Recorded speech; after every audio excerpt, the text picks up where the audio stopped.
Par Rick Lane, magazine Trilby, 24 janvier 2020. Je n'aime pas Sloane Andrews, ce qui ne veut pas dire que je refuserais de me la taper. On s'est donné rendez-vous dans un coffee shop près de chez elle, l'un de ses repères habituels, à ce qu'elle prétend. Curieusement, le barista n'a pas l'air de la reconnaître, ni comme cliente régulière, ni comme l'une des 5 ados qui ont fait tomber l'obscur il y a 10 ans. Même si son visage n'était pas mondialement célèbre, ne pas la remarquer relèverait de l'exploit. Sloane Andrews étant une de ces filles sublimes, à la beauté saine et naturelle, qui donne envie de les bousculer un peu. Si elle s'est maquillée, ça ne se voit pas. C'est une pub vivante pour cosmétiques, grands yeux bleus, limpides, et peau sans défaut.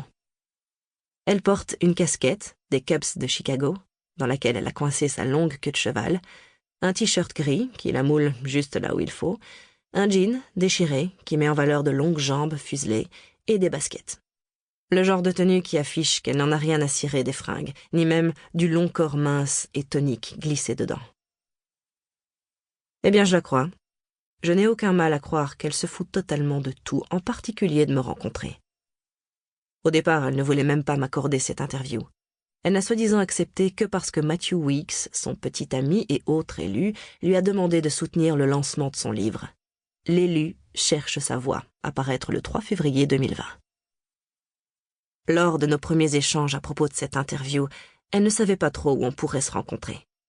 Tout Chicago a beau connaître son adresse, à Uptown, dans le nord de la ville, à quelques pâtés de maison de Lakeshore Drive, elle a refusé tout net de me laisser entrer chez elle. « Je ne quitte jamais mon quartier. Je ne peux pas le faire sans qu'on m'accoste. Si vous ne voulez pas être obligé de me suivre au pas de course, c'est le Java Jam ou rien. » Comme j'avais quelques doutes sur ma capacité à prendre des notes en faisant du jogging, ok pour le Java Jam.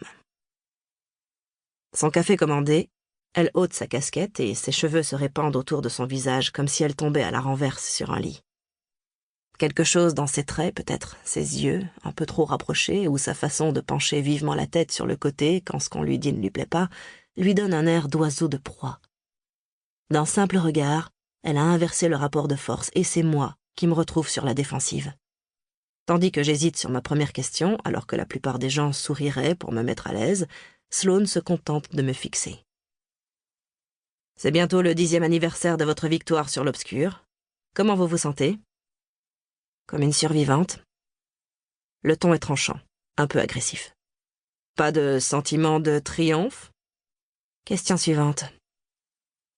C'est là que je percute. Je ne l'aime pas. Cette fille a sauvé des milliers, des millions de vies, dont la mienne sans doute.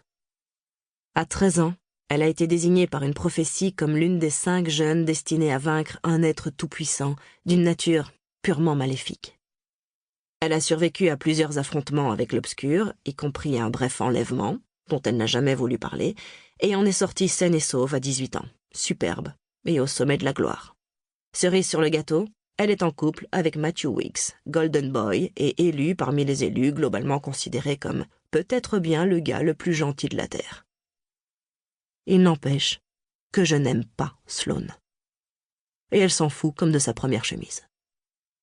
C'est précisément ce qui me donne envie de coucher avec elle, comme si, en la mettant dans mon lit, je pouvais la forcer à ressentir quelque chose. Elle fait de moi un mâle alpha, un chasseur résolu à capturer cette proie insaisissable et à arborer sa tête dans son salon comme un trophée. C'est peut-être pour ça que les gens l'accostent partout où elle va. Non parce qu'ils l'aiment, mais parce qu'ils veulent l'aimer, la rendre aimable. Lorsqu'elle pose son mug, mes yeux tombent sur la cicatrice qui traverse tout le dos de sa main droite.